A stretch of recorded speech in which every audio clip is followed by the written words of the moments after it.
नरेंद्र मोदी 2 दिन के भूटान दौरे के बाद भारत लौट आए हैं। भारत ने अपने पड़ोसी को सौगात दी तो भूटान ने भी पीएम मोदी को अपना बड़ा भाई कहकर संबोधित किया। जाहिर है चीन को भारत और भूटान की करीबी दोस्ती रास नहीं आ रही होगी। पीएम मोदी का भूटान दौरा चीन का तनाव बढ़ा रहा है। कैसे, देखिए ये रिपोर्ट।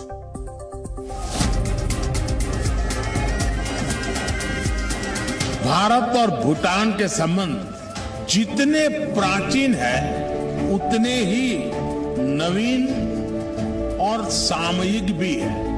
प्रधानमंत्री नरेंद्र मोदी का भूटान दौरा खत्म हुआ और भूटान नरेश जिग्मे नामग्याल खुद उन्हें एयरपोर्ट पर विदा करने आए।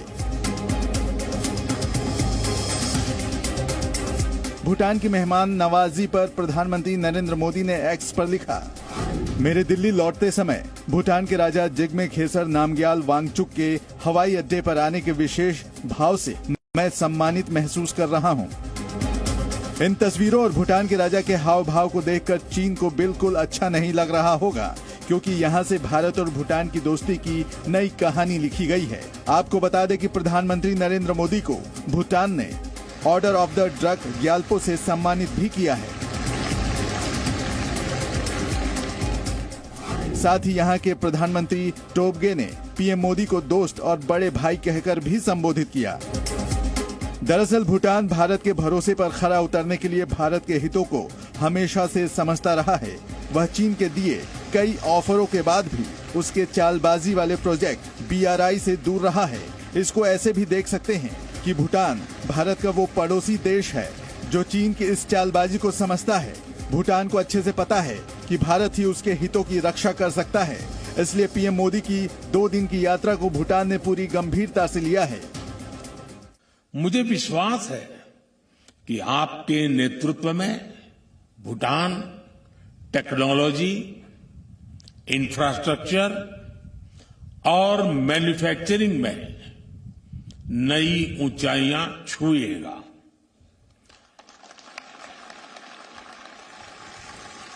आज जब दुनिया क्लाइमेट चेंज जैसी चुनौतियों से जूझ रही है, तब भूटान की ये कार्बन न्यूट्रल प्रगति विश्व को रास्ता दिखाएगी।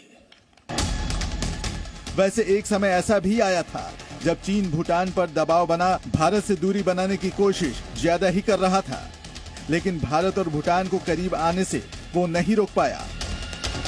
हाल ही में 2023 में बीजिंग के साथ 25वें दौर की सीमा वार्ता आयोजन के दौरान भी भूटान ने भारत को इस बातचीत की पूरी जानकारी दी थी। ऑलमोस्ट लास्ट विजिट है उनकी, इससे पहले के इलेक्शंस हों।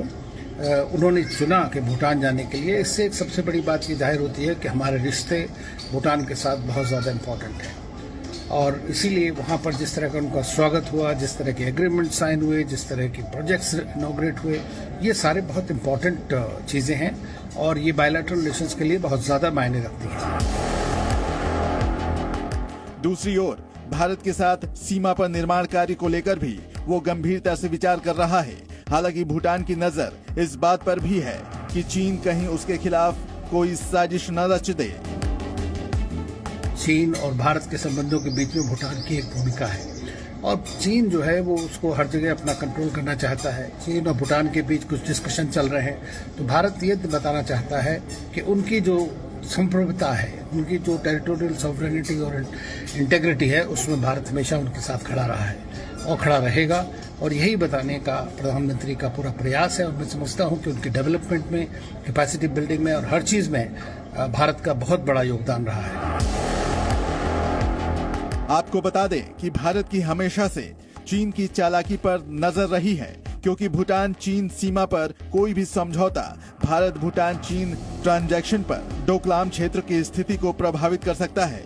यह क्षेत्र भारत के सिलीगुड़ी कॉरिडोर के करीब स्थित है, जो उत्तर पूर्वी राज्यों को मुख्य भूमि से जोड़ता है। वैसे ये एक विवादित क्षेत्र है जिसके बारे में भारत का मानना है कि यह भूटान का है, लेकिन चीन उस पर दावा करता है। वैसे भूटान की नई सरकार ने भी भारत को आश्वासन दिया है कि वह सीमा रेखा के अपने दावे से पीछे नहीं हटेगी।